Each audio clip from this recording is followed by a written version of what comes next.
আমি আল্লাহ রাগ করিয়া খানা বন্ধ করি নাই, বাতাস বন্ধ করি নাই, সূর্যের আলো বন্ধ করে দেই নাই। তুই দরওয়াজা জানালা বন্ধ করে সারাটা রাত একটা মোবাইল হাতে নিয়ে কবিরা গুনাহ কবিরা গুনাহ কবিরা গুনাহ দেখে দেখে রাত কাটাইছো। আল্লাহর দেওয়া রাতের ঘুম ছিল তোর শরীরের জন্য মহা ঔষধ। বান্দা তুই ঔষধ ব্যবহার করো নাই, সারা রাতের ঘুম তুই গুনাহ দেখা দেখা কাটায় দিছো। চেহারাটা আয়নার কাছে নিয়ে দেখ, তোর চেহারার মধ্যে কোনো নূর নাই। আমি আল্লাহ তোর গুনার কারণে, তোর মা জানে না, বাবা জানে না, আমি আল্লাহ তো দেখছি তুই কানের মধ্যে গানের তার লাগায় সারা রাত গুনার কাজ করেছো। আমি আল্লাহ রাগ করিয়া পানিও বন্ধ করি নাই, এমনকি ঘুমের মধ্যে তোর চেহারাও পাল্টাই নাই। যে অন্য নবীর উম্মতের চেহারা পাল্টাইছিলাম, তোরটা পাল্টাই নাই কেন?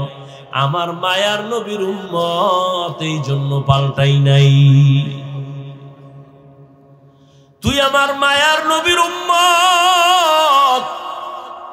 আমি আমার নবীরে কতটা মায়া করি। মুসা নবী আমার বন্ধু, ঈসা নবী আমার বন্ধু, ইব্রাহিম আমার বন্ধু, ইউসুফ নবী আমার বন্ধু, ইসমাইল আমার বন্ধু, মুহাম্মদ আমার বন্ধু। তবে ব্যবধান, সব নবী রাসূল আমি আল্লাহ তাআলার আশিক, আর আমি আল্লাহ নিজে শুধু মুহাম্মদের আশিক। ইমামুল আউয়ালিনাল আখিরিন বহরে সাদকা রাহমাতাল লিল আলামিন। কেমন নবী! ওই নবীর উম্মত হওয়ার কারণে তোর গুনাহ করার পরও চেহারা পাল্টাই নেই। অন্য নবীর উম্মতেরা গুনাহ করলে আমি ঘুমের মধ্যে চেহারা পাল্টায় বানর বানায় দিতাম, শুকরের মতো বানায় দিতাম। তুই এর থেকে গুনাহ কম করো না, পাল্টাই না কেন? তুই যে আমার মায়ার নবীর উম্মত। তবে দুনিয়ায় কিছু না কইলেও তোর করায় গন্ডায় হিসাব নিব, রেডি থাক। এরে গোলাম, ফজরের নামাজে ডাকছি আও নাই, আবার আমি জোহরে ডাক দিলাম হাইয়া আলাস সালাহ, তোরে জোহরের হাজিরায় পাওয়া যায় নাই। রাগ না করি আবার আসরে ডাকা হলো, আসরও তোরে পাওয়া যায় নাই। মাগরিবে ডাকা হলো, তুই নাই। ব্যবসা ব্যবসা, চাকরি চাকরি, ব্যক্তি কাজে ব্যয় করিয়া মাগরিবেও নাই, এশার নামাজেও তোরে পাওয়া যায় নাই।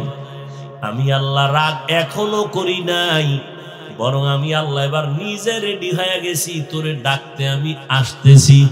এবার আমি আসতেছি, এতক্ষণ মুয়াজ্জিনের দিয়ে ডাকাইছি, এবার আমি আসতেছি। রাতের যখন গভীর, প্রথম আসমানে আমার আল্লাহ হাজির। অতিও গভীর হয় রজনী যখন, নীরবে প্রভুর নাম জপিও তখন। প্রভুর করুণা যদি পাইবারে চাও, গভীর রাতে উঠে প্রভুর গুণগান গাও। জোহরে পাই না, আসরে পাইলাম না, ফজরে পেলাম না, মাগরিবে পেলাম না, এশায় পেলাম না। এখন আমি আল্লাহর সিয়ায়, আমি আল্লাহ নিজে আইসা ডাকতেছি, আলা মিন মুস্তাগফিরিন ফাগফির আলাহ, উদউনি আস্তাজিব লাকুম। বান্দা তুই আর কত ঘুমাবি? নীরব টাইমে তোর একটু ডাকতে আসছি, উঠা আমারে আল্লাহ বলে একবার ডাক দে। নদীর মাছও ঘুমায়, পাখিরাও ঘুমায়, জঙ্গলের প্রাণী ঘুমায়। আমি আল্লাহ ফাঁকে আইসা ডাকি, বান্দা একবার আমি আল্লাহরে ডাক দাও। একটা বাসায় যাইয়া রাত্র 12টায় দরজা ধাক্কাবি, কেউ খুলবে না, মোবাইলে রিং দিবি, রিসিভ হবে না। মাও ঘুমায়, বাবাও ঘুমায়, খুব খেয়াল করিও। সব ঘুম, মনে হয় মরে গেছে। এত দরজার উপরে ধাক্কা, আওয়াজ নাই, এমন মরা মরছে। কিন্তু তোর আম্মাজানের পাশে একটা বাচ্চা আছে, 8 মাস 9 মাস 11 মাসের বাচ্চা ঘুমায়। দেখ, ঘরের দরজাগুলো এত জোরে জোরে আঘাত করে, মা টের পায় না। মোবাইলে রিসিভ হয় না, রিং হইতেছে, বাহির থেকে রিংটোন আমি শুনতেছি, কিন্তু আমার ঘরের মা শুনে না, ম্যাডাম শুনে না। কিন্তু আম্মা জানের পার্শ্বে বাচ্চাটা হালকা করে একটু আওয়াজ দিছে, মা সজাগ হয়ে গেছে। ও বান্দা নজর কর, আমি আল্লাহ তোরে কত আদর করে বানাইছি।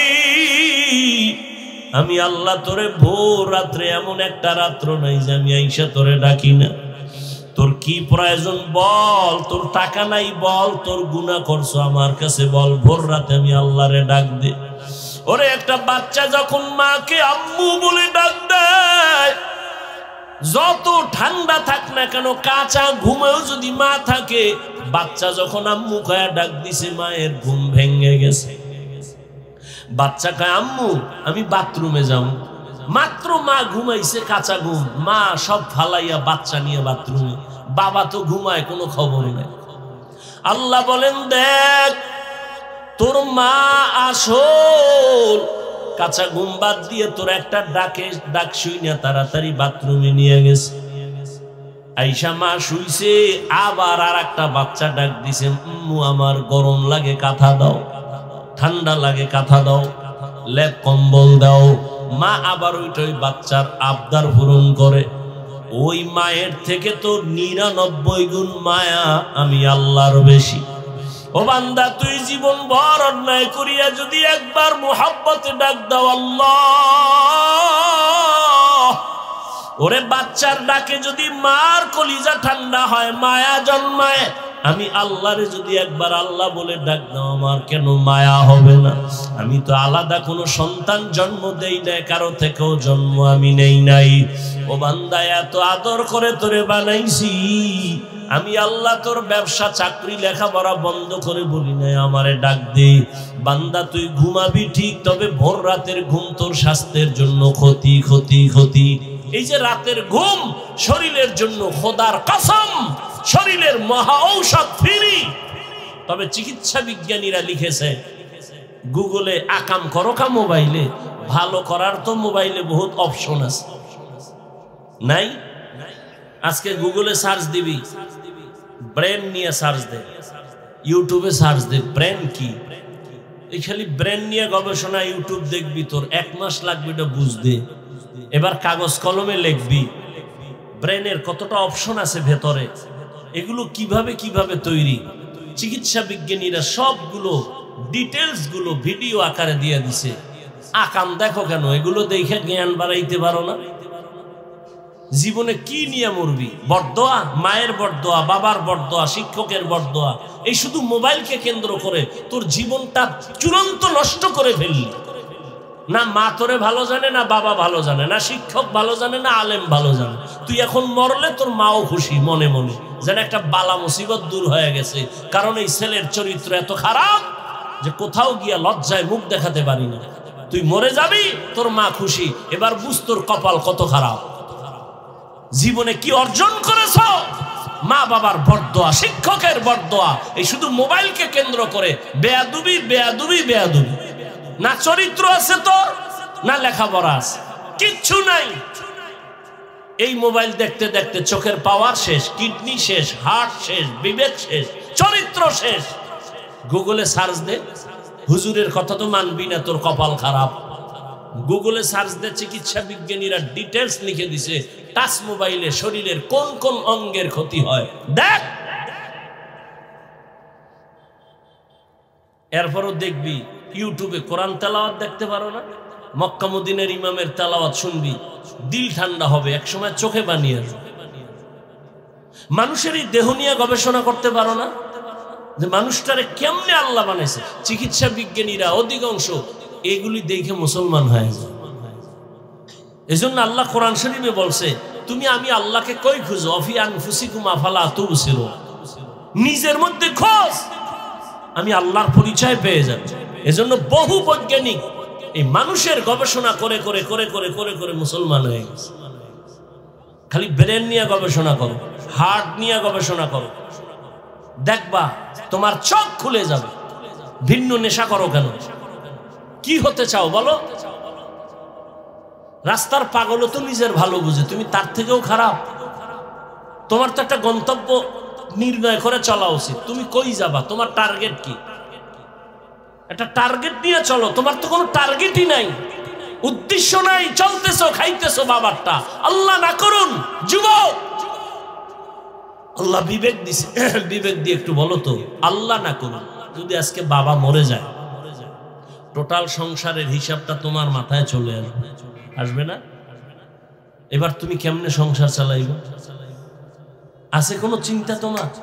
তুমি বাবার টাকা চুরি করো মোবাইলে এমবি ভরার জন্য, মায়ের টাকা চুরি করো, ও টাকা তো তোমার বাবার না। কোনো বাবা নিজের জন্য কামাই করে না, সন্তানের জন্য, পরিবারের জন্য করে। বাবা না খায় থাকে দুঃখ লাগে না, সন্তান না খায় থাকলে কষ্ট পায়।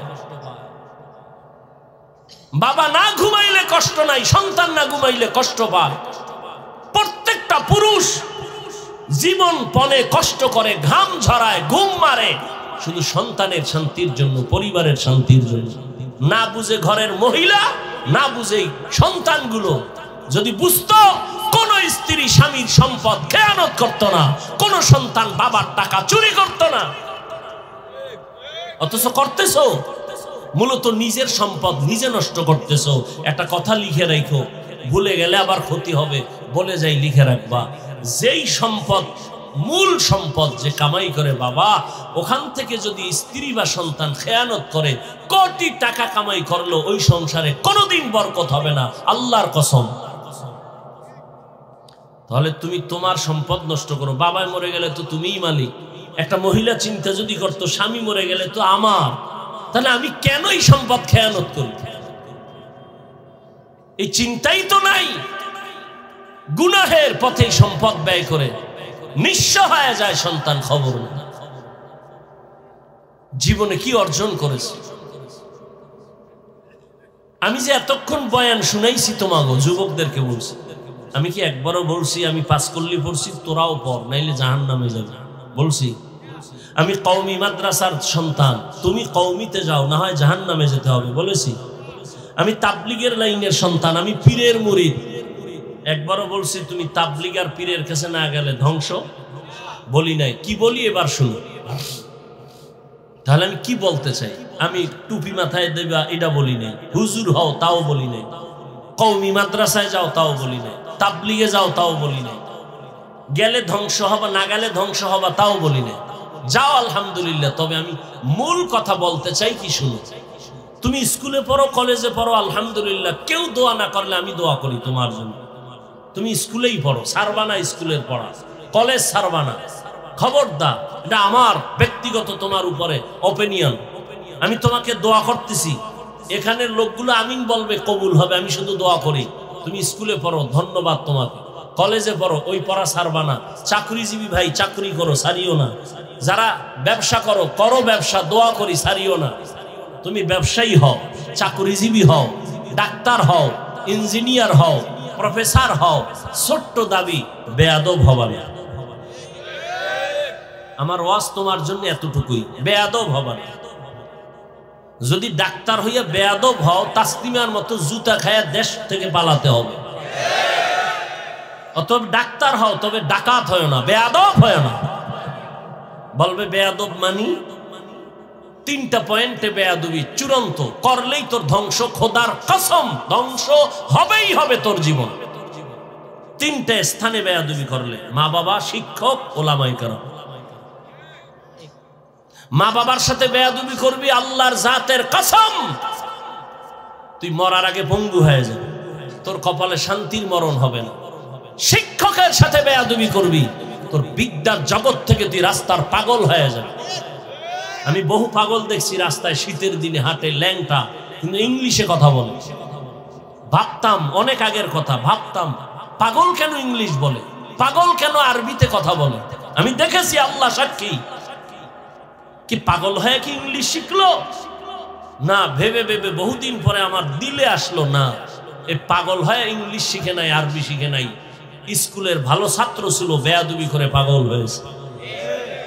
মাদ্রাসার ভালো ছাত্র ছিল, শিক্ষকের সাথে বেয়াদবি করে পাগল হয়েছে। নাম্বার 3, আলেমদের সাথে বেয়াদবি করবা না। চাই সেটা দূরের থেকে হোক, কাছের থেকে হোক, ডাইরেক্ট হোক, ইনডাইরেক্ট হোক, করলে কি হবে? জীবনে চরিত্র আর ভালো করতে পারবা না। কারণ এই দুনিয়ায় মা আমি হাফিজুর রহমানের জন্য দোয়া করছে ঠিক, কিন্তু এই চেয়ারে বসানোর ক্ষেত্রে আমার আম্মা জান দোয়া করছে, হাতে কলমে আমাকে এই পর্যন্ত উঠানের পেছনে আমার সব থেকে অবদান আমার শিক্ষক, আমার ওস্তাদ। আমাদের বরিশালের গ্রামে কয় মা বাপ বানায় সন্তানরে ভূত, শিক্ষক বানায় পুত, অর্থাৎ সন্তান মানুষ বানায়। তো যেই শিক্ষক তোমাকে শিক্ষিত বানালো, সায়েন্স শিখাইলো, দস্তকাত শিখাইলো, বাংলা কথা বলা শিখাইলো, ইংলিশ শিখাইলো, আরবি শিখাইলো, কামা ফাদ্দালা মাকানান আলা মাকান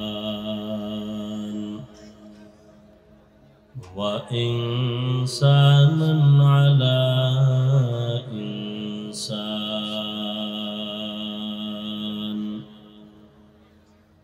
ওয়া নাশহাদু আল লা ইলাহা ইল্লাল্লাহু وحده لا شريك له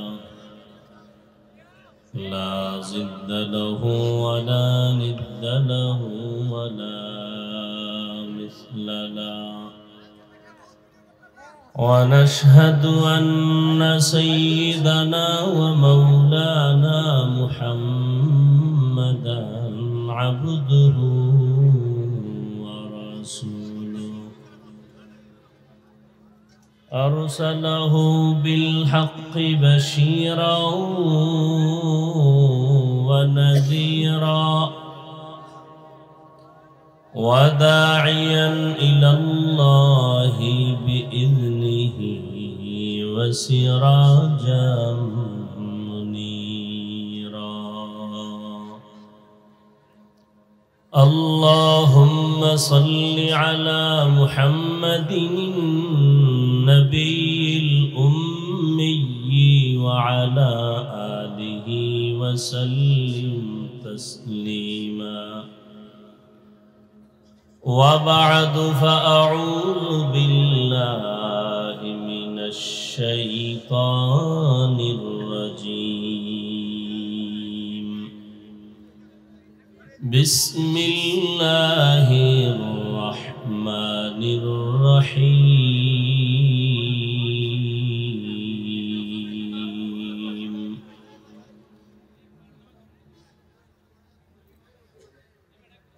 يا أيها الذين آمنوا اتقوا الله يا أيها الذين آمنوا اتقوا الله ولتنظر نفس ما قدمت لغد واتقوا الله إن الله خبير بما تعملون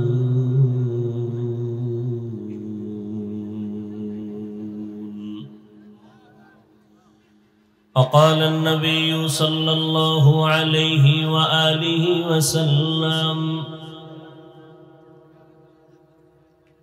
اتق المحارم تكن أعبد الناس أو كما قال النبي عليه الصلاة والسلام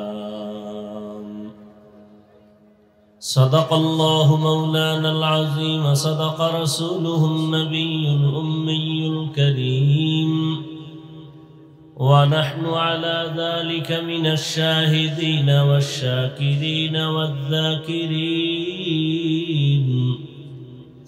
والحمد لله رب العالمين سبحانك لا علم لنا إلا ما علمتنا إنك أنت العليم الحكيم رب اشرح لي صدري ويسر لي أمري واحلل عقدة من لساني يفقه قولي حقیقت کھل جائے گی بوقت امتحان تیرے حقیقت کھل جائے گی بوقت امتحان تیرے कि सुस्ती में या मेहनत में गुजारी जिंदगी तूने, कि सुस्ती में या मेहनत में गुजारी जिंदगी तूने। मोहम्मद ने आकर कुफर को मिटाया,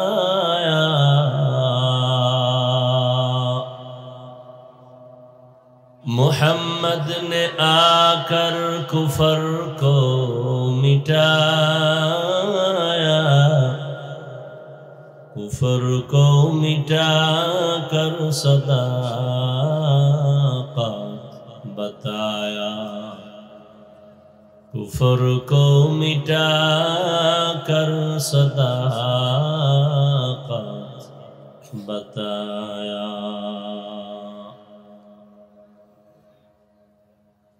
দারুল কোরআন ইংলিশ ভার্সন মাদ্রাসা কর্তৃক আয়োজিত ইসলামী মহাসম্মেলন 30 ডিসেম্বর 2024। উপস্থিত মুহতারাম সম্মানিত সভাপতি হযরত উলামায়ে কেরাম, অত্র অঞ্চলের বিভিন্ন স্থান থেকে আগত আল্লাহ পাকের আশিকিন, জাকিরিন, শাকিরিন, মুহিব্বিন, মুরব্বিয়ান আযম, কলিজার টুকরা আমার সমবয়সী যুবক বন্ধুগণ, স্নেহের ছোট ভাই, পর্দার আড়ালে মা বোনেরা, আল্লাহ পাকের দরবারে শুকর যে আল্লাহ পাক আমাদেরকে কবুল করেছেন, সুস্থ রেখেছেন। পৃথিবীর শ্রেষ্ঠ মজলিসে হাজারো লাখো মানুষের মধ্য থেকে বাছাই করে আমাদেরকে হাজির হওয়ার তৌফিক দান করেছেন। নিয়ামতের শুকর আদায়ার্থে ঈমানের আওয়াজকে উঁচু করে জবান খুলে দিল থেকে পড়ি আলহামদুলিল্লাহ। দরুদ ও সালাম সৈয়দুল মুরসালিন, রাহমাতুল লিল আলামিন, শফিউল মুজনিবিন, খাতামুন নবিয়্যিন, সৈয়দুস সাকালাইন, ইমামুল মুরসালিন হযরত মুহাম্মদুর রাসূলুল্লাহ, সবাই পড়েন সাল্লাল্লাহু আলাইহি ওয়া আলিহি ওয়া সাল্লামের উপর। নবীজির নামে দরুদ পড়লে লাভ না ক্ষতি? একবার পড়বেন সাল্লাল্লাহু আলাইহি ওয়া আলিহি ওয়া সাল্লাম, 3টা পুরস্কার পেয়ে যাবেন। প্রথম পুরস্কার 10টা গুনাহ মাফ হয়ে যাবে, দ্বিতীয় পুরস্কার 10টা নেক আমলনামায় যোগ হবে, তৃতীয় পুরস্কার আল্লাহর দরবারে 10 গুণ মর্যাদা বেড়ে যাবে। 10টা গুনাহ যে মাফ করবেন, সে 10টা গুনাহ আল্লাহর নেক দ্বারা পরিবর্তন করে দিবেন। যাদের আয়োজনে আজকের এই প্রোগ্রাম, সময়, পরামর্শ, অর্থ দিয়ে দোয়া করে উপস্থিত হয়ে মাইক, লাইট, প্যান্ডেলের ব্যবস্থাপনার মাধ্যমে সহযোগিতা যারা করেছেন, প্রত্যেককেই আল্লাহ পাক এই খেদমতের বরকতে দুনিয়াতে শান্তি, পরকালে চিরমুক্তির ব্যবস্থা করে দিন। হযরত উলামায়ে কেরাম আলোচনা করেছেন, আমার পরে আছে কেউ? আপনারা ধৈর্যের সাথে শ্রবণ করেছেন। উলামায়ে কেরামের কথাগুলো সহি তরিকায় সকলকে আমল করার তৌফিক দান করেন। আরো আস্তে করে বলেন আমিন। উলামায়ে কেরামের ইজ্জতকে আল্লাহ বেশি বেশি বাড়ায় দেন। উলামায়ে কেরামের ইজ্জত যতদিন থাকবে, উম্মতেরও ইজ্জত থাকবে। উলামায়ে কেরামের সম্মান যদি কমে যায়, উম্মতের সম্মানও কমে যাবে। যেমন কোনো বিবাহের অনুষ্ঠানে আসল যিনি বর হন, সে যতটা সম্মান পায়, তার সাথী যাত্রীরাও সে সম্মান পায়। আর সে যেখানে অপমানিত হয়, তার যাত্রীরাও অপমানিত হয়। এ কথাগুলো এজন্য আমি বলতেছি যে কিয়ামত পর্যন্ত আর কোনোদিন এক মুহূর্তের জন্য নবী আসবেন না। আপনাদের এলাকায় আসেন, কিয়ামত পর্যন্ত নবী আর আসবেন না, সাহাবায়ে কেরাম আসবেন না, আউলিয়ায়ে কেরাম, আইম্মায়ে কেরাম কেউ আসবেন না। কিয়ামত পর্যন্ত এই জাতিকে সঠিক পথের সন্ধান দিবেন, দুনিয়াতে শান্তি, পরকালে মুক্তির পথ দেখাবেন একমাত্র উলামায়ে কেরাম। সমস্ত দুনিয়ার বিধর্মীদের এক কঠিন ষড়যন্ত্র। আমাদের কিছু অন্ধ মুসলমান এরা বুঝে না ষড়যন্ত্র কি, যে ওলামায়ে কেরামের প্রতি যদি মানুষের ঘৃণা জমানো যায় তাহলে মানুষ আর আলেমকে পছন্দ করবে না, তাদের পেছনে নামাজ পড়বে না, তাদের বয়ানও শুনবে না। তো ইসলাম বন্ধ করে দেওয়াও বলা লাগবে না, অটোমেটিক ইসলাম বন্ধ হয়ে যাবে, দ্বীনের আলো দুর্বল হয়ে যাবে। এ কারণে আলেমদের বদনাম ছড়ানো একটা আন্তর্জাতিকভাবে চক্রান্ত। মূলত আলেমের বিরোধিতা করা ইসলামকেই ছোট করা। এটা অনেকে না বুঝে উল্টা পাল্টা কথা বলে, মন্তব্য করে, লেখালেখি করে। দিন শেষে দেখেন মানুষ যারা একটু দিনের দিকে আকৃষ্ট বা বিধর্মী সবাই বলে দূর, ইসলাম ভালো না, আলেমদের মধ্যে মিলতাল নাই, একে অপরের বিরুদ্ধে। সর্বশেষ দেখা যায় যে ইসলামের উপরে বদনাম চলে আসে। এই জন্য ওলামায়ে কেরামের সম্মানের দোয়া করা, আল্লাহ তাদের ইজ্জতকে বেশি বেশি বাড়ায় দেয়। আমি আপনাদের দোয়া নেওয়ার পাশাপাশি সংক্ষেপ দু চারটি কথা বলার নিয়তে কোরআনে হাকিমের এক টুকরো আয়াতে কারিমা তিলাওয়াত করেছি, নবীজির হাদিস থেকে একটু হাদিস পড়েছি। ইখলাস ও রুহানিয়াতের সমন্বয়ে সহি নিয়তে, সহি তরিকায়, সহি কিছু কথা বলার মতো, আপনাদেরকে শুনবার মতো দয়াময় আল্লাহ তৌফিক দান করেন। নামাজ যখন চলে তখন দেখলাম মাঠে মানুষ কম, নামাজের পরে এরা কইতো নাইল, এরা জিন না অন্য কিছু, নামাজ পড়ে নাই, কি বিড়ি টানতে গেছিল। আল্লাহ মজলিস কবুল করেন। ইয়া আইয়ুহাল্লাযীনা আমানুত্তাকুল্লাহা ওয়াল তানজুর নাফসুম মা কদ্দামাত লিগাদিন ওয়াত্তাকুল্লাহ।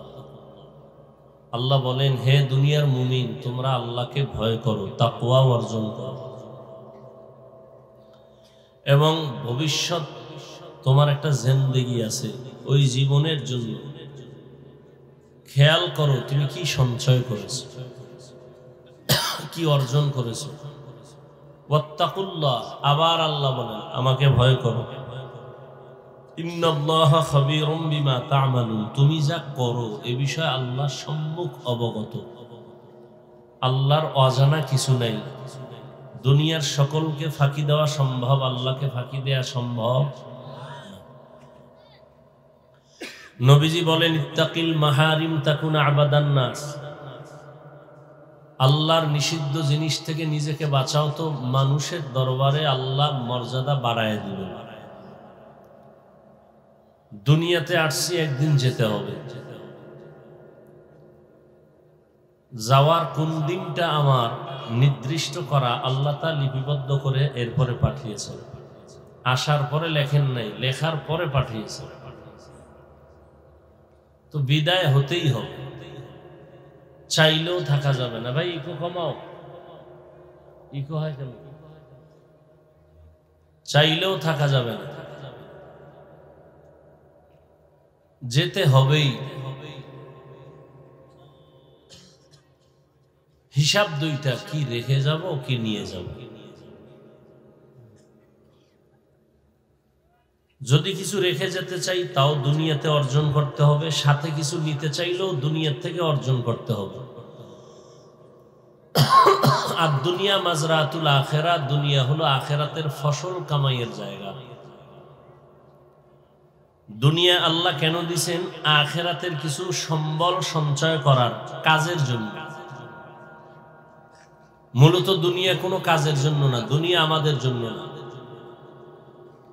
হাদিসে পাকে নবী বলেন, দুনিয়া নামক গ্রহটার সম্মান যদি মান দাম এক বিন্দু, বলতে একটা মশার পাখা এই পরিমাণও থাকতো, তো কোনো বেদিনকে আল্লাহ এক ঢোক পানি পান করার সুযোগ দিতেন না।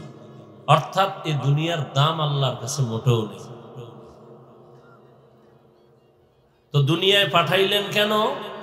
আখিরাতের সম্বল সঞ্চয় করার জন্য। এখান থেকে যা আমরা সঞ্চয় করব, মরণের পরের জিন্দেগিতে আল্লাহ এটা আমাকে দিবেন। হায়াত দেখতে না দেখতে অর্ধেক শেষ। যার বয়স 30 বছর, আল্লাহ যদি বাঁচান তা আর 30।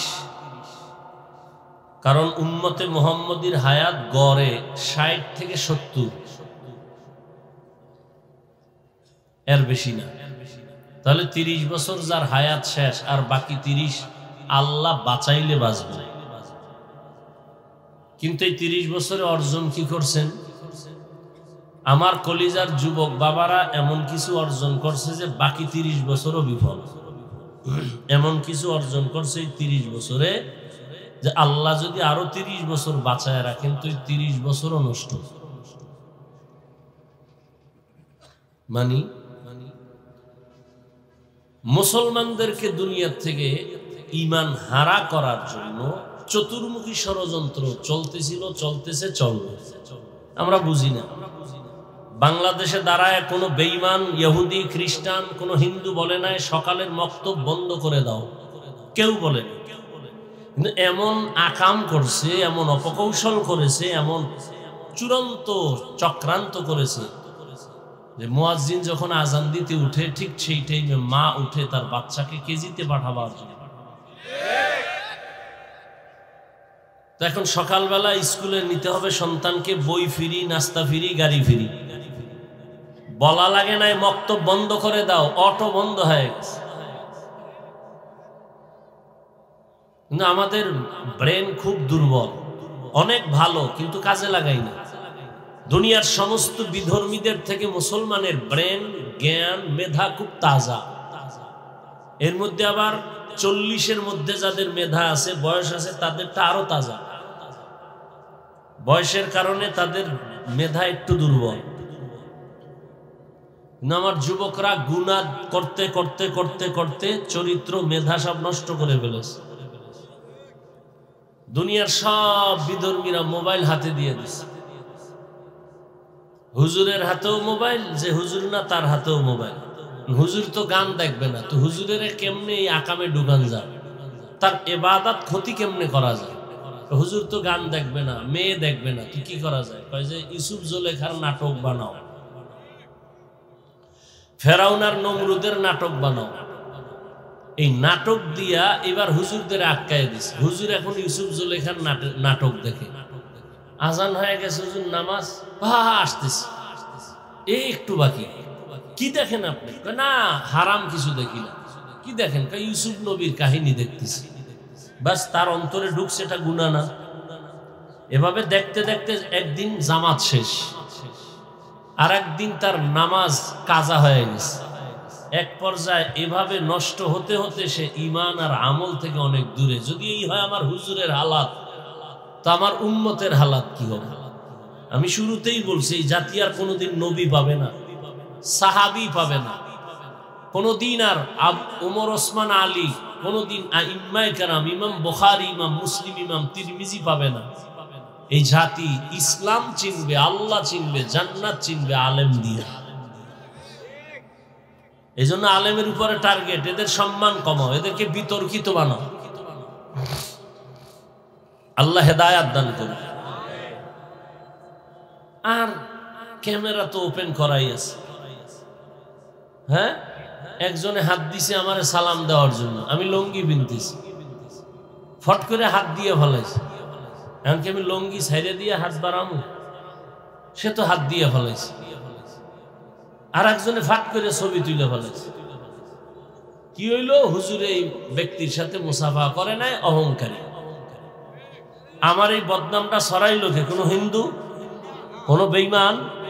আমার ভাই মুসলমান, সেই একটা আবেগে ছবি তুলে ছাইড়ে দিছে। বাস, এবার ট্রল চলতেছে, আলেমদের বদনাম, আলেম ভালো না, অমুক হুজুর খারাপ, অমুক হুজুর খারাপ। এইভাবে দোষ খুঁজলে, গ্রামে একটা কথা বলে আমাদের, কম্বল বাঁচলে কিছুই থাকে না। এরকম দোষ ছাড়া আছে কে? বলেন তো আমার যুবক বাবারা, শিক্ষিতরা, দোষ ছাড়া কে আছে? এভাবে যদি একজন একজন আলেমের দোষ ধরেন তো ইসলাম আর কই? অমুক আলেম খারাপ, অমুক আলেম খারাপ, অমুক আলেম খারাপ, তার এই দোষ, তার এই দোষ। আমি মাঝে মাঝে বলি, হিংসা কেমন জিনিস। বাড়ির পাশে প্রতিবেশীর ছেলে গরিব, কিন্তু ছেলের মেধা ভালো, পাশের ঘরওয়ালা বড় লোক, এর সহ্য হয় না।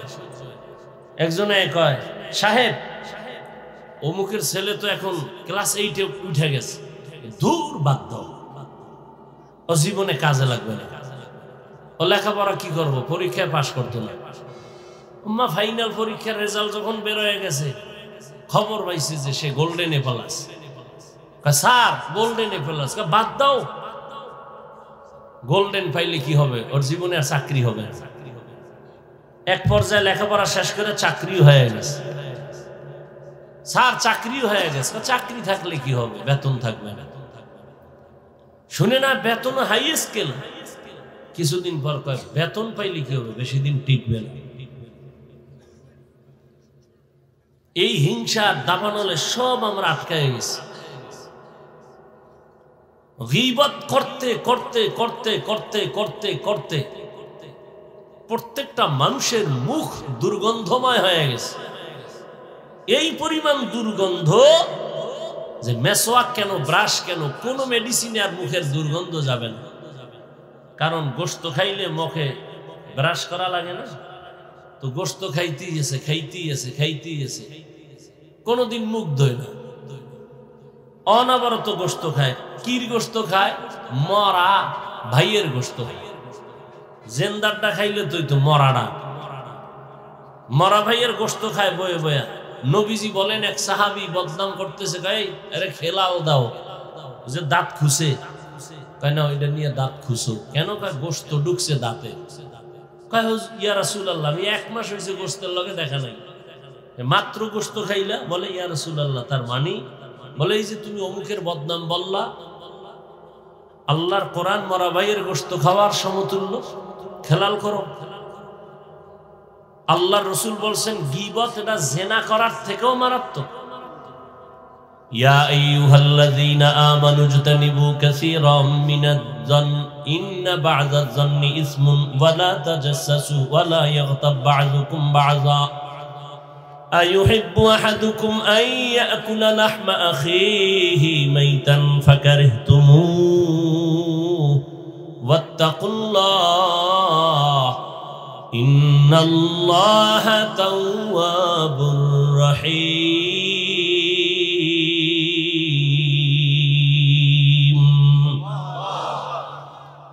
আল্লাহ বলেন, হে মুমিন,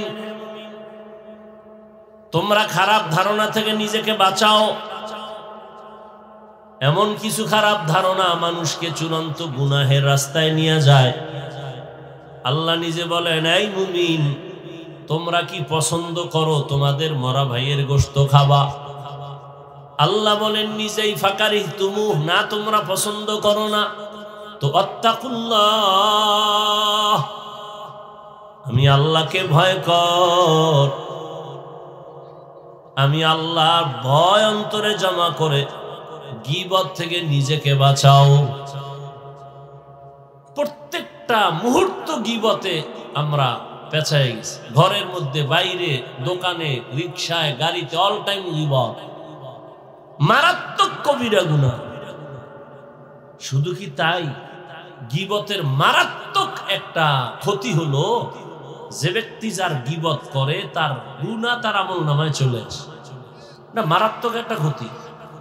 ভাই, নিজের গুনাহ মাফ করাইতে পারি না, বদনাম বইলা আর একজনের গুনাহ নিজের কাঁধে নিতেছি।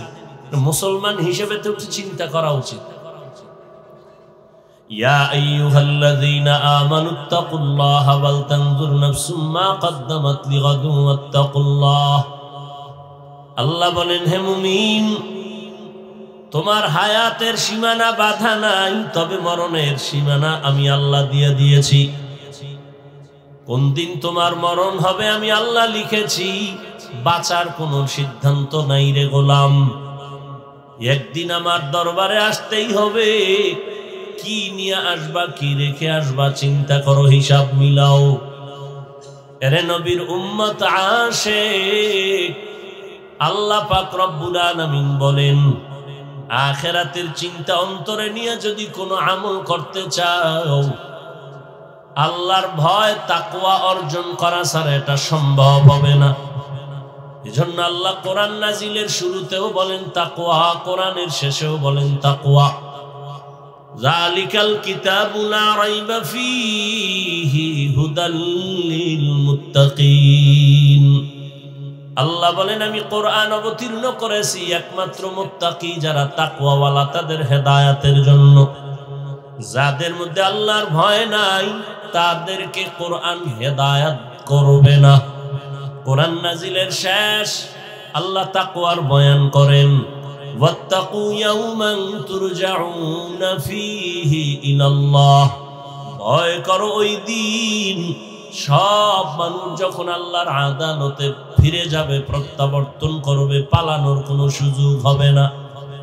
আল্লাহ বলেন ওই দিনের ভয় কর। আজকে দুনিয়াতে যতই বাহাদুরি করো, দুনিয়ায় তো বাহাদুরি টিকে না। অনেকে টাকার বাহাদুরি করে, ক্ষমতার বাহাদুরি করে, দুনিয়ায় তার বাহাদুরি টিকাইতে পারে না। হাসরে কেমনে টিকবে? দুনিয়ায় টিকে না। টাকার মাস্তানি, আজ ব্যাংকে কোটি টাকা জমা আছে কিন্তু নিজের বংশের কেউ ভোগ করতে পারলো না। এই টাকার বাহাদুরি করে কি লাভ? আমি প্রায় সময় বলি, নাম বলি না, কারণ নাম বললেই তো গীবত হয়ে যাবে। তবে হ্যাঁ, কয়েক কারণে গীবত হারাম, হারাম, হারাম। আল্লাহর কোরআন বলে গীবত হারাম, রহমতের নবী বলেন গীবত হারাম। কিন্তু সব গীবতের মধ্য দিয়ে কয়েকটা কারণে গীবত করা লাগবে, গীবত করলে সওয়াব হবে।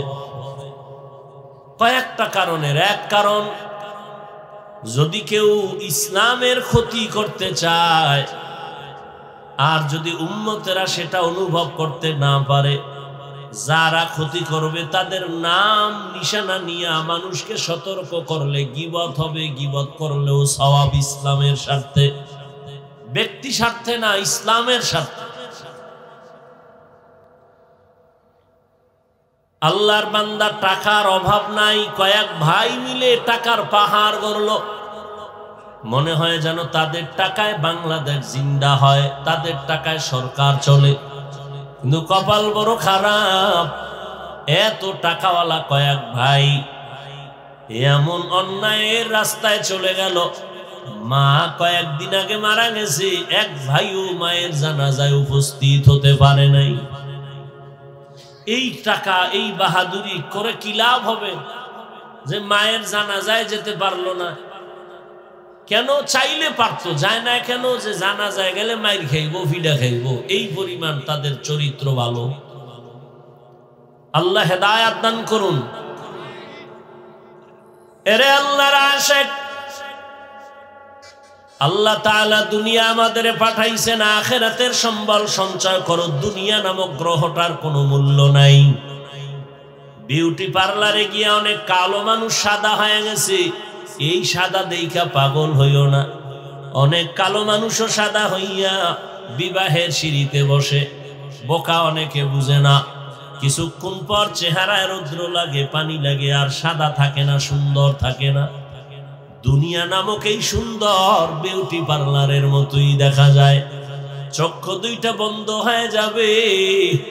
তোমার আমার আপন যারা, তোমার আমার নিজের গায়ের জামা কাপড় খুলিয়া রেখে তিনটা সাদা কাপড়ের প্যাকেট বানায় কবরে পৌঁছায় দিবে। এতদিন আমার ডানে বামে কত ভক্ত, কত আপন, একটু যদি মরিয়া যাই জীবনে কেউ আর নাম নিবে না। মোবাইলের নাম্বার থাকলেও তা ডিলিট করে ফেলবে। আজকে আমি বলি আমার ঘড়ি, আমি মইরা গেলে ঘড়িটা আর একজনে হাতে দিয়ে বলবে এটা আমার। আমার মোবাইল একজনে টেলিফোন করবে, হাফিজ ভাই কোথায়? আমি মইরা গেছি জানে নাই, আর একজনে টেলিফোন ধইরা বলবে কারে দিছো? কায় হাফিজ। কই হাফিজের মোবাইল, এটা আমার মোবাইল। তাহলে আমার আমার যাই বলো, কিছুই তো কিন্তু তোমার আমার না। এমনকি চিন্তা করে দেখলাম মরণের জায়গা যে কবর, এটাও তো আমার না। এরে আল্লাহর গোলাম, দুনিয়ায় তোমার কাজ একটা, আখিরাতের বাজার করো। দুপুর বেলা ঘরের মধ্যে মেহমান আসবে, খানা খাইবা, কি পাক হবে?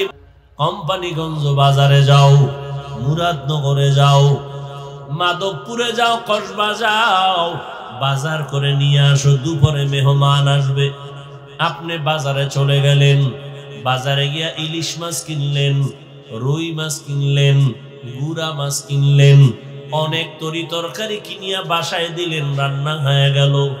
এবার খাইতে বসিয়া যদি বলেন আমি ইলিশ খাবো না, রুই খাবো না, আমার এই রূপ চাঁদা দাও, বিবি বলবে তুমি কিনিয়া যা আনছো তাই দিতে পারবো। 1000 বার চাইয়া ঝগড়া করতে পারবা, রূপচাঁদা মাছ আমি তোমাকে দিতে পারবো না, কারণ তুমি আনো নাই, চাইলেও দেওয়া সম্ভব না। বাজারে গেছো বান্দা, বাজারে গিয়ে যদি তুমি বাজার যাই করে ঘরে নাও, খানার বেলায় দুপুরে তাই পাইবা। এই দুনিয়াতে তুমি যে কাজ করবা, পরকাল জীবনে তুমি তাই পাইবা। দুনিয়াতে নামাজ আপন বানাও, কবরে হাসরে পুলসিরাতে নামাজ তোমাকে সহায় হয়ে কাজ করবে। দুনিয়াতে আল্লাহর কোরআন তেলাওয়াতকে আপন বানাও, কবর পরকাল জিন্দেগি হাসর নাসরে তোমার কোরআন সহযোগিতা করবে। ক্বালা রাসূলুল্লাহি সাল্লাল্লাহু আলাইহি ওয়া আলিহি ওয়াসাল্লাম, ইযা উযিআল মাইয়িতু ফি কবরিহি জাআল কুরআনু ইনদা রাসিহি ওয়াস-সালাতু আন ইয়ামিনিহি ওয়াস-সিয়ামু আন শিমালিহি ওয়াসাইরুল হাসানাতি ইনদা রিজলাইহি। নবী বলেন, মানুষ যখন মরে যায় কবরে রাখে 4 জিনিস 4 দিক থেকে তার সহযোগিতায় দাঁড়ায়। মাথার কিনারায় দাঁড়ায় কোরআন, ডান পার্শ্বে নামাজ, বাম পার্শ্বে থাকে তার সহযোগিতার জন্য রোজা, পায়ের কিনারায় থাকবে নেক আমল। ফেরেশতা আসবে প্রশ্ন করার জন্য, নিষেধ করা হবে আসবে না। কে নিষেধ করছো? বলে আমি এই বান্দার প্রিয় বন্ধু কোরআনুল কারীম। ডান পার্শ্বে যাবে, আসবা না। কে নিষেধ করছো? বলে আমি তার নামাজ। বাম পার্শ্বে যাবে, আসবা না। কে নিষেধ করলা? বলে আমি বান্দার বন্ধু রোজা। পায়ের কিনারায় যাবে, বলবে আসবা না। কে? বলে যাবতীয় নেক আমল, মেসওয়াকের আমল, দস্তরখানের আমল। আল্লাহর নবী বলেন ওই কবর তখন বান্দার জন্য জান্নাতের বিছানার ব্যবস্থা হয়ে যাবে। ও আল্লাহর বান্দারা, অনেকে তো কবরের আযাব বিশ্বাস করে না, শুধু করেই না, আযাব নাই বলিয়া বহু বয়ান ইউটিউবে ছাড়তেছে পর্ব আকারে। কবরে কোনো আযাব হবে না। চরমনাইর সৈয়দ ইসহাক রহমাতুল্লাহ আলাইহি তিনি বলতেন, বাবা কবরে যদি আযাব না হয়, ধন্যবাদ, আমিও পেরেশান মুক্ত, তুমিও পেরেশান মুক্ত, কোনো টেনশন নেই। কিন্তু কবরে আযাব হবে এতে সন্দেহ নাই, বহু দলিল। হবে না তোমার কথা মেনে নিলাম। যদি কবরে কোনো আযাব না হয়, আমি টুপিওয়ালারও কোনো চিন্তা নাই, তুমি গাঞ্জাখোরেরও কোনো চিন্তা নাই।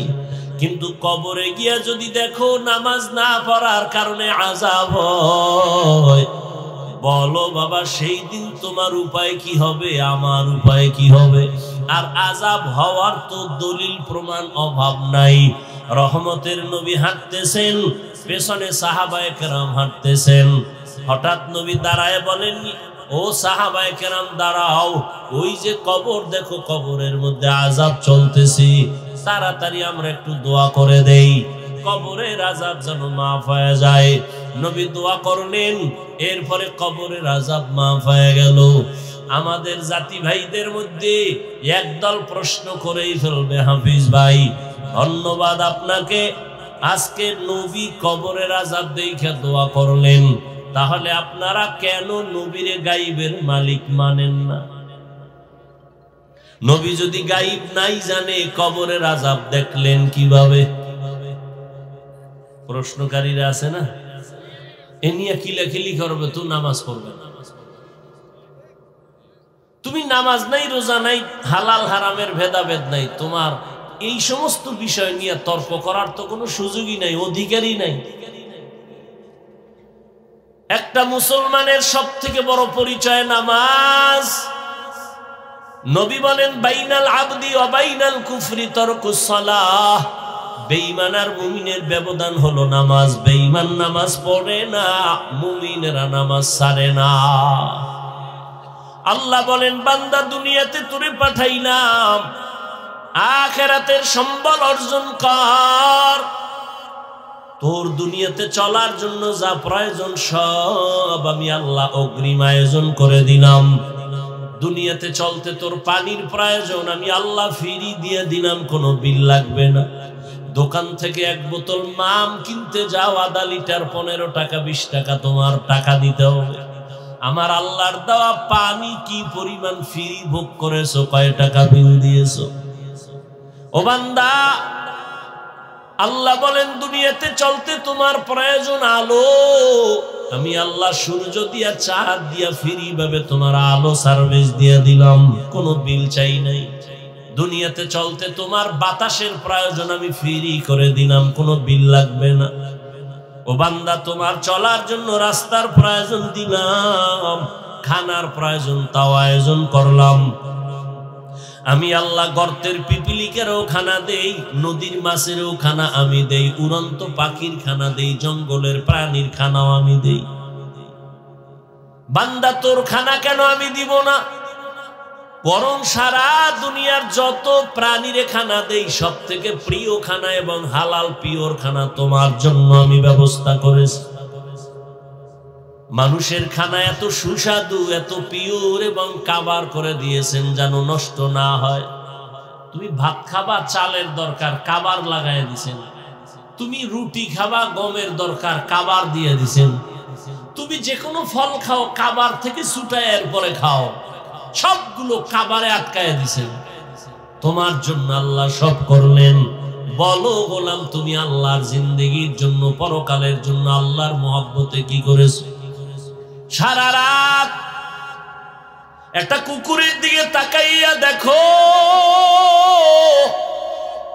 মালিকের বাড়ি পাহারা দেয় সারাটা রাত, কোনদিন মালিকের সাথে কুকুর বেয়াদবি করে না।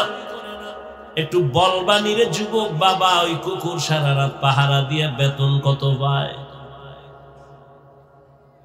1 টাকাও বেতন নাই, বরং লাথি আর গালাগালি পায়। আজও পর্যন্ত কোনো প্রমাণ কেউ দিতে পারবা না যে কুকুর মালিকের সাথে বেয়াদবি করেছে। নতুন মেহমান আসছে বাসায়, কুকুর চিনে না, ঘেউ ঘেউ করে আওয়াজ দিছে, মালিক কয় আমার মেহমান থাম। কুকুর ঠান্ডা হয়ে গেল। মালিকের লাথি আর গালি খাইয়াও কুকুর মালিকের সাথে বেয়াদবি করে না। আর তুমি একজন আশরাফুল মখলুক মানুষ, আমার মালিক আমার আল্লাহ, ওই মালিক থেকে তুমি কি পাও নাই? সব তুমি পেয়েছো। আল্লাহর দেয়া পানি তোমার বাবায় দেয় নাই, আল্লাহর দেয়া সূর্যের আলো, চাঁদের আলো, জমিনের ফসল খাও, গাছের ফল খাও, আমার আল্লাহর দেওয়া তোমার বাবা দেয় নাই। রাতের বেলা ঘুমাইয়া যাও, ঘুমের মানুষ তো মরা, ঘুমের সময় তো মরার দোয়াই ভরে মানুষ। আল্লাহুম্মা বিসমিকা আমুতু, ও আল্লাহ তোমার নামে আমি মরতেছি, তোমার নামে মরে যাইতেছি। এমন মরা মরছে, চোর ঢুইকা সব লয়ে গেছে, টের পায় না কি পরিমাণ মরা মরলো। এমন কি মহিলার কানের অলংকার খুইলা নিয়ে গেছে, টের পায় না। আল্লাহ কয় এই মরাতে তোরে যদি আমি আর না উঠাই, তোর বাবা আর উঠাতে পারবে না। মহামারী করোনার ভেতরে কত প্রাণ আমি নিয়ে গেলাম, করোনার বাতাস কিন্তু তোর গায়েও লাগছে রে যুবক। আমি আল্লাহ তোকে নিয়ে যেতে পারতাম, আমি তোর জীবনটা বোনাস দিয়ে দিলাম। তওবা করে সঠিক পথে চল। মহামারী করোনা আমি আল্লাহ তোরে নেই নাই, তোর আপন কত বন্ধুরে নিয়ে নিলাম। ডেঙ্গুতে তোর কত আপন চলে গেল, আমি তোকে নেই নাই। একই গাড়িতে বসে আছো, অ্যাক্সিডেন্ট হয়ে গেছে, 10 জন মরে গেছে, তোরে নেই নাই। এরে বান্দা, ছাত্র জনতার বৈষম্য বিরোধী আন্দোলনে কত তাজা তাজা প্রাণ চলে গেল। আমি আল্লাহ তোরেও নিয়ে যাইতে পারতাম, আমি তোরে নেই নাই। কয়দিন আর বাহাদুরি করবি? আমার দেওয়া নিয়ামত দিলাম সব তোমার জন্য। ও বান্দা, আখিরাতের সম্বল সঞ্চয় করে নাও। হায়াতটা শেষ হয়ে গেলে আর তোমার ডানে বামে কাউকে পাইবা না। ও আল্লাহর গোলাম, আল্লাহ পাক এ কথা তোমাকে বলে না যে তুমি ব্যবসা ছাড়ো, চাকরি ছাড়ো, তুমি 24 ঘন্টা আল্লাহর হুকুম মতো জিকির করো। আল্লাহ আইন করেন নাই, বরং আল্লাহ কত দয়াময়। 24 ঘন্টার প্যাকেট বানায় আমি রাত আর দিনকে মানুষের দিয়ে দিলাম, এর বাইরে কেউ চলার উপায় নাই। তবে এই 24টা ঘন্টার থেকে 22 ঘন্টা সময় তোমার ব্যক্তি কাজে দিয়ে দিলাম, যাও এই 24 ঘন্টার 22 ঘন্টা তুমি ব্যবসা করো, চাকরি করো, লেখাপড়া করো, পার্সোনাল কাজে ব্যয় করো। থাকলো কয় ঘন্টা? মাত্র 2 ঘন্টা সময়। এটা তুমি আল্লাহর মহব্বতে আখিরাতের, তোমার কল্যাণে আখিরাতের জন্য তুমি রিজার্ভ করে দাও। তাও একত্রে না। যদি বলতাম একটানা 2 ঘন্টা তেলাওয়াত করতে হবে, বান্দা তোর কষ্ট হতো।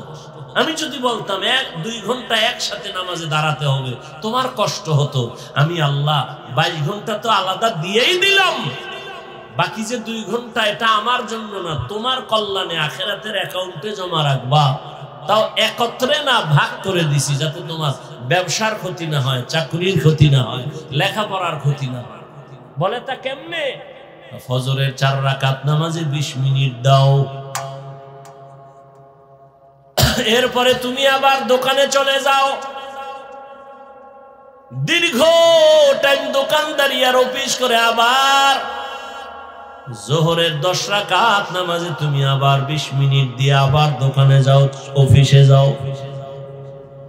তোমার ব্যক্তিকা শেষ, আবার এক ফাঁকে আইসা 20 মিনিট দিয়ে আসরের 4 রাকাত নামাজ পড়ে আবার দোকানে যাও। আবার মাগরিবের 5 রাকাত নামাজে 20 মিনিট দিয়া চলে যাও দোকানে, অফিসে, ব্যক্তিগত কাজে। আবার কিছুক্ষণ পরে 9 রাকাত নামাজে সার সময় 20 মিনিট সময় দিয়া বাসায় যাও। বাসায় যাইয়া মা বাবা, পরিবার, সন্তানের হক আদায় করে ঘুমিয়ে পড়ো। আবার ঘুম থেকে উঠা 4 রাকাত নামাজে 20 মিনিট সময় দাও। তাহলে 20 মিনিট কইরা সময় দিয়ে তোমার যেন চাকরিরও ক্ষতি না হয়, ব্যবসার ক্ষতি না হয়, লেখাপড়ার ক্ষতি না হয়। এইভাবে আমি আল্লাহ তোরে দয়া কইরা ভাগ করে দিলাম। তোর ব্যবসারও বন্ধ করতে বলি নাই, চাকরিরও ক্ষতি করি নাই। ফাঁকে ফাঁকে গিয়া 20 মিনিট 20 মিনিট 20 মিনিট 20 মিনিট সময় দিয়া নামাজ পড়বি। আমি আল্লাহ মুয়াজ্জিনের দিয়া ডাকতেছি, তাড়াতাড়ি আয়, আসসালাতু খায়রুম মিনান নাওম। ও বান্দা, তোর ব্যবসায় পাগল হইয়া দুনিয়ায় এমন মজা পাইছো, ফজরের হাজিরায় তোরে মসজিদে পাওয়া যায় নাই। খারাপ হয়ে গেল একটা মোবাইলের কারণে। ডাক্তার হও, আদোবালা ডাক্তার হও, ইঞ্জিনিয়ার হও, আদর্শবান ইঞ্জিনিয়ার হও, জীবন ধন্য হয়ে যাবে। কবি নজরুলের ইতিহাস পড়ো। তোমার মতো সারা রাত মোবাইলে যদি আকাম করত, কোনদিন কবি নজরুল হতে পারত না। তুমি কি হতে চাও? সারা রাত মোবাইলে গুনাহ করে কি হতে চাও? এরে আমার কলিজার যুবক, জীবনে তো কম গুনাহ করো নাই, বলো আর কত রাত তুমি ঘরের মধ্যে মোবাইলে কবিরা গুনাহ করলে তোমার মনের আশা মিটবে, তারপরে তওবা করবা। এরে আমার কলিজার যুবক, জীবনে তো মেয়েদের চরিত্রের উপরে হামলা কম করো নাই। বেয়াদবি মাফ করিও, বুঝাবার জন্য বলি। আর কত মাইয়ার জীবনটার উপরে হামলা করার পরে তোর মনের আশা মিটবে, তারপরে তওবা করবি বল। জীবনে তো পার্কে পার্কে কম ঘোরো নাই। আর কত শতবার পার্কে গেলে তোর মনের আশা মিটবে, তারপরে তওবা করবি বল। আজকে পায়ে ধইরা ধইরা বয়ান করি যুবক, যদি এই বয়ানটা 12 মাস না 6 মাস যদি হিন্দুদের মন্দিরে যায় করতাম, ওরা সব মদিনার আশেক হয়ে যেত। অথচ তুই মুসলমান, এত বড় মহামারী গেল, এরপরেও তওবা করো না রে বাবা। অথচ এবার বাস্তবে আসো, দেখো তো তোমার মতো যুবক জীবনে মাদ্রাসায় পড়ে নাই, আলিফ বাতাও শিখে নাই। বলো তোমার মতো যুবক স্কুলে পড়ে, কলেজে পড়ে, জেনারেল লাইনে থাকিয়াও 5 বেলার নামাজ পড়ে, সত্য কথার সাক্ষী দেওয়া আসেনি। বাস তোমার ওয়াজ শেষ। তুমি এবার একা একা খালি সব সময় চিন্তা করবা আমার কপালে কার অভিশাপ লাগছে। তোমার লাইনের যুবকটা যদি স্কুলে পড়ে নামাজ পড়ে, তুমি কেন পারো না? তোমার কপাল কেন খারাপ? তোমার মতো যুবক রাস্তায় গাড়ি চালায়, নামাজ ছাড়ে না, বলো তুমি কেন পারো না? তোমার কপালে কার অভিশাপ লাগছে একটু ভাবো রে বাবা। তোমার মতো যুবক র্যাব, আর্মি, পুলিশ, বিডিআর এর চাকরি করে, নামাজ ছাড়ে না, বলো তুমি কেন পারো না? তোমার মতো সন্তান ওসি, ডিসি, এসপি, উকিল, ব্যারিস্টার, ডাক্তার, প্রফেসর, ইঞ্জিনিয়ার, নামাজ পড়ে, দাড়িওয়ালা, ঢাকা বিশ্ববিদ্যালয়ে যাও, জাহাঙ্গীরনগরে যাও, এরকম আরো কলেজে ঘুরো, দেখবা স্কুলে পড়ে, কলেজের ছাত্র, বিশ্ববিদ্যালয়ের ছাত্র, মাথায় পাগড়ি লাগানো, লম্বা জামা, লম্বা দাড়ি। কিও তুমি কোন মসজিদের খতিব? বলে না কোন মসজিদে যাব কেমনে, আমি আরবি তো ভালো পারি না। তাহলে এই হালাত কেন? তুমি কোথায় পড়ো? বলে আমি জাহাঙ্গীরনগরে পড়ি, ঢাকা কলেজে পড়ি। তোমার রং কেন এমন? বলে আল্লাহর খাঁটি আলেম যারা, তাদের নেক নজর লাগছে। মা বাবার দোয়া পাইছি, শিক্ষকের দোয়া পেয়েছি। সেদিন একটা সন্তান কলেজে পড়ে বা মাদ্রাসায় গিয়া আমার মতো জামা পরা দোয়া চাইতেছে, হুজুর দোয়া নিতে আসছি। কি কোন মাদ্রাসায় পড়ো? কয় না মাদ্রাসায় ভরি না, কলেজে ভরি। কলেজে পড়ে হালাত কেন? আমি নিয়ত করছি আর পড়মু না, মাদ্রাসায় যাব। কোন ক্লাসে পড়ো? কয় আমি 9 শেষ করে ফেলেছি, আমি 8, 9 শেষ করেছি, এখন বাদ দিয়ে দিতে চাই। আমি বললাম কার পরামর্শ? কয় আপনার। আমি কি মাত্র আসলি আমার সামনে, তুই আমার পরামর্শ নিছস? কয় না নেই নাই। তো নিবিনি, মানবিনি? বলে হ্যাঁ। আমি বললাম কলেজ আর ছাড়া যাবে না, ওয়াদা কর। কলেজে থাইকা ডাক্তার হবি, তোর মতো ধর্মীয় লাইনের আল্লাহর মোহাব্বত আলা ডাক্তার দরকার, ইঞ্জিনিয়ার দরকার, এমপি দরকার, এসপি দরকার। কারণ আমার দেশের সব এসপি, ডিসি, ওসি যদি 5 ওয়াক্ত নামাজি হইতো, আমার এই সমাজে কোরআনের বয়ান করতে কোনো বেনামাজি সুদখোরের অনুমতি নেওয়া লাগতো না। এরে নবীর আশিক উম্মতের দল, আজকে তুমি নাক টেনে ঘুমাও, দেশ স্বাধীন স্বাধীন বলিয়া এত চালাকি করিও না রে বাবা। বেশি নাচানাচি কইরো না, পিডা কিন্তু আবার আসতেছে কপালে। কারণ দেশ স্বাধীন যদি হইতো, চট্টগ্রামে আইনজীবীর গলায় ছুরি চালায় কেন? এই নিমো হারাম, ধান্দাবাজার, চান্দাবাজের গোষ্ঠী স্বাধীন স্বাধীন বলে স্লোগান দাও। কিসের স্বাধীন? মুসলমান স্বাধীন বলবে ওই দিন যেদিন ইসলামের স্বাধীন হবে। স্বাধীন বলে নাক টেনে ঘুমাবি সেদিন এদেশের মাদ্রাসা মসজিদের কমিটিতে কোনো বেনামাজি থাকবে না যেদিন। কিসের স্বাধীন বলো? শিয়ালের হাতে মুরগি দিয়া আমানত নিছো 3 দিনের। শিয়াল কোনদিন মুরগি দিবে? শিয়ালের হাতে মুরগি আমানত রাখা যেমন বোকামি, ধর্মের চাবি সুদখোর বেনামাজির হাতে দেওয়া তেমন বোকামি। দিছে কারা? জিব্রাইল। এই সুদখোর বেনামাজির হাতে ধর্মের চাবি দিছে কে? জিব্রাইল। কে দিয়েছে? আমরা কইতে লজ্জা লাগে, ভোটের আগের রাত্রে পচা পায়খানা খাইছো টাকার নামে, লজ্জা লাগে নাই? বাথরুমে গিয়া 10 গ্রাম তাজা পায়খানা খাইতা, হালাল সাবান দিয়া কুলি করতা, গন্ধ শেষ। কিন্তু প্রার্থীর থেকে যে টাকা খাইছো, ও জাহান্নামের আগুন দিয়া কুলি করা লাগবে না, গন্ধ যাবে না। স্বাধীন স্বাধীন বলো না, কিসের স্বাধীন? আমি চরমনের মাঠে বলেছি, কাফনের কাপড় রেডি রাখ, আবার আন্দোলন করতে হবে। মুসলমানের আন্দোলন একবার না, জালেমের বিরুদ্ধে আন্দোলন করতে হবে বারবার। কোন জালেমকে ছাড় দেওয়া হবে না। ওলামায়ে কেরাম ক্ষমতা চায় না, এ জাতির মুক্তি চায়। তোমরা ক্ষমতায় থাকো, কিন্তু জুলুম করলে আবার আন্দোলন হবে। ওলামায়ে কেরামের মতো তোমার আপন বন্ধু কেউ নাই, সব চান্দাবাজ আর ধান্দাবাজ। একমাত্র নিঃস্বার্থ তোমার বন্ধু ওলামায়ে কেরাম, আর কেউ না। ছাত্র জনতার বৈষম্য বিরোধী আন্দোলনের সফলতার চাঁদ উঠছে ওই সময় যখন আলেম ওলামা মাঠে নামছে ছাত্র নিয়ে। এর আগে সফলতার চাঁদ উঠে নাই। কিন্তু এত সুন্দর বিজয় হওয়ার পরে কোন আলেম বলছে আমাকে ক্ষমতায় নাও? কে উপদেষ্টা জানার দরকার নাই, জুলুম করলে খবর আছে, আবার আন্দোলন হবে। আল্লাহ হেদায়েত দান করুন। চান্দাবাজি ধান্দাবাজি করবে আর বলবে ইসলামে রাজনীতি নাই। রাজনীতি নাই এরকম কোন ইসলাম দুনিয়ায় নেই। তুমি ইসলামটারে খাটো করো কেন? ইসলাম কমপ্লিট।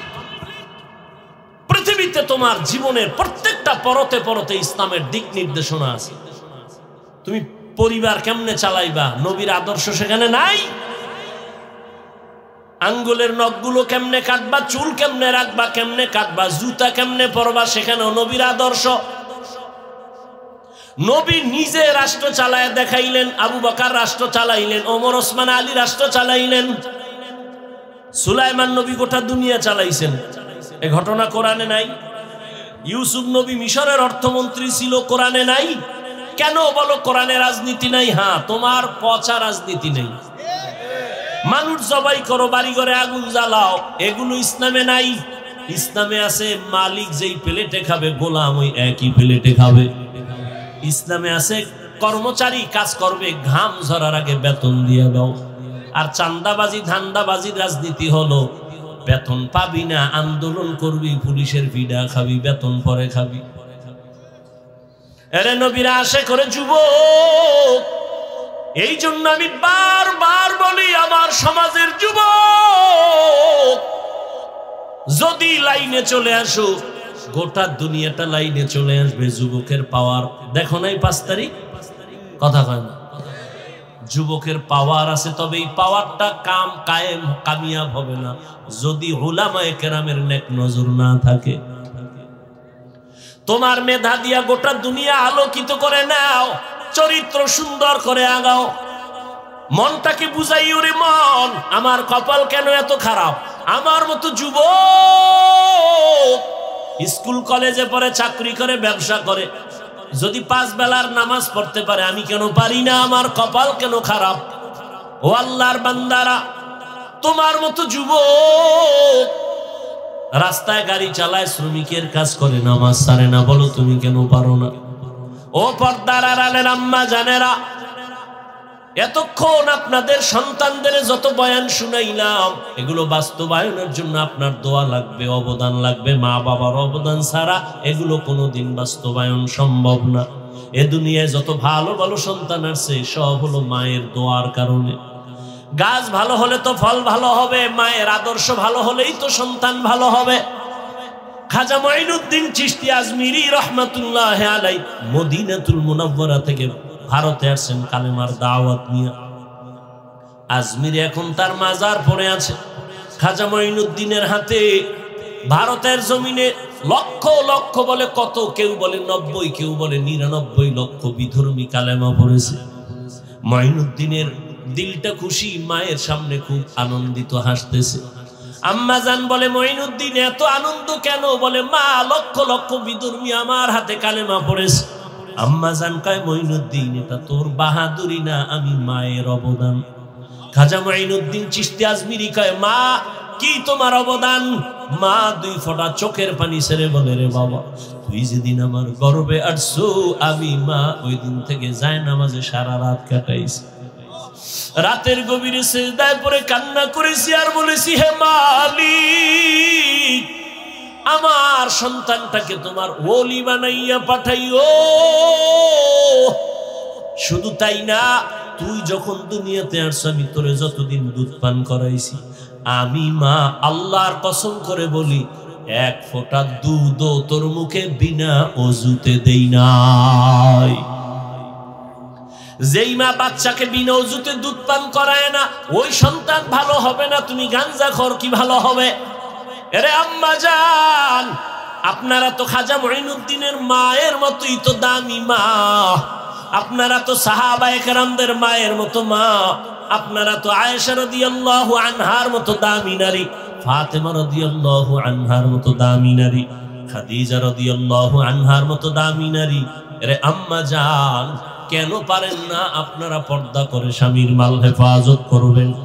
এই অঞ্চলে আপনার মতো বহু মহিলা আছে, খবর নেন, 5 ওয়াক্ত নামাজ পড়ে, বেপরদায় চলে না, মোবাইলে চরিত্র বিক্রি করে না, স্বামীর মালের খেয়ানত করে না, সন্তানগুলো দিনের পথে চালানোর জন্য চেষ্টা চালায়। মা, আপনি কেন পারবেন না? কয়দিন আর দুনিয়ায় থাকবেন? ভালো একটা আদর্শ ডাক্তার ও সন্তান যদি রেখে যান, ওই সন্তান আদর্শবান বানায় যাবেন। ডাক্তারি করবে, ফাঁকে ফাঁকে কোরআন তেলাওয়াত করবে, নামাজ পড়ে মায়ের জন্য দোয়া করবে। রে আম্মা জান, অনুরোধ করে বলি, আপনার সন্তানকে ডাক্তার বানাবেন, ইঞ্জিনিয়ার, প্রফেসর বানাবেন, বেয়াদব বানাবেন না। সন্তানের আচরণে কোনোদিন যেন মা বাবা কষ্ট না পায়, আপনার সন্তানের ব্যবহারে কোনোদিন শিক্ষকেরা যেন কষ্ট না পায়, আপনার সন্তানের আচরণে কখনো যেন আলেম ওলামা কষ্ট না পায়। ও আমার যুবক, এখনো সময় আছে, তওবা করে নাও। মনে মনে আল্লাহকে বলো, হে মালিক, এই ময়দানে মনে হয় আমার মতো গুনাহগার কেউ নাই। জীবনে কত দাড়ি কাটলাম, বেপরদায় চললাম, নামাজ ছাড়লাম, কত আর এই বাহাদুরি করবো, তো দিন দিন দুর্বল হয়ে যাই, রোগ বেড়ে গেছে। কোন দিন যেন মরণ আসবে, আল্লাহ তওবার নিয়ত করতেছি, আর নামাজ ছাড়বো না, দাড়ি কাটবো না, বেপরদায় চলবো না। আল্লাহর মুহাব্বত নিয়ে যদি তওবা করতে পারো, তবে সবার নসিবে তওবা হবে না। আবু জাহাল নবীরে 13 বছর দেখলো, বয়ান শুনলো, কালেমা পড়ে নাই। আর ওমরের মতো বান্দা 27 বছর বয়সে নবীরে জবাই করতে গিয়া কালেমাওয়ালা হয়ে গেল। ঠিক এই জমিন আবু জাহালের মতো কিছু নিমক হারাম, হাজারো বয়ান শুনবে, তারপরও তওবা করবে না। আর ওমরের মতো কিছু গোলাম মেজাজ নিয়ে বসবে, গুনার কথা স্মরণ করে কান্না করে তওবা করে ফজরে মসজিদে হাজির হয়ে যাবে। মনেরে বুঝায় বলবে, আর কত, জীবনে তো কম দাড়ি কাটলাম না, পার্কে পার্কে কম ঘুরলাম না, এখন আর কত ঘুরবো? তওবা করিয়া নিলাম, আর পার্কে যাব না, গুনাহ করব না, মোবাইলে অপরাধ করব না, নামাজ ছাড়ব না, মা বাবার সাথে বেয়াদবি করব না, শিক্ষকের সাথে বেয়াদবি করব না, ওলামায়ে কেরামের নেক নজর আর দোয়া নিয়া নবীর পরামর্শ, নবীর সুন্নাত অনুযায়ী চলবো। এমন তওবা করার মতো যদি ভাগ্যবান কোন আল্লাহর গোলাম এখানে থাকো, ও যুবক, বৃদ্ধ, বাবাজি, পর্দার আড়ালের মা বোনেরা, তওবার নিয়ত যদি অন্তরে থাকে, মুনাফিকি দুর্বলতা যদি না থাকে, খাঁটি তওবার নিয়ত যাদের আছে, দুটো হাত আমার আল্লাহকে দেখাইয়া দাও। আয় আল্লাহ, হাতগুলো কবুল করে নেন, তওবা কবুল করে নেন, তওবার উপরে মজবুত হইয়া চলার মতো তৌফিক দান করেন, আমিন। আলহামদুলিল্লাহি রাব্বিল আলামিন, ওয়াসসালাতু ওয়াসসালামু আলা সাইয়্যিদিল আমবিয়াই ওয়াল মুরসালিন ওয়া আলা আলিহি ওয়া আসহাবিহি আজমাইন। ইয়া আরহামার রাহিমিন, ইয়া আরহামার রাহিমিন, ইয়া